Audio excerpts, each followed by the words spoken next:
Sub বাংলাদেশের পক্ষ থেকে সকলকে শুভেচ্ছা ও অভিনন্দন।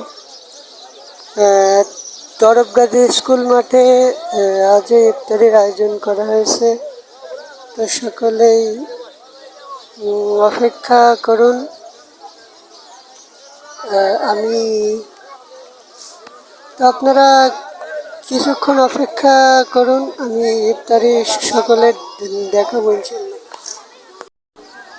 তো দর্শক, যে কথা বলতেছিলাম, সকলের জন্য দোয়া করবেন, আর যে ভাই ইফতারি দেশে তার জন্য দোয়া করবেন। আল্লাহ তাআলার জন্য ইফতারি উসিলায় তাকে জান্নাত বাসী করেন এবং আপনাদের সকলের জন্য ঈদ মুবারক। সামনে ঈদ আসতেছে, আমরা সবাই জানি।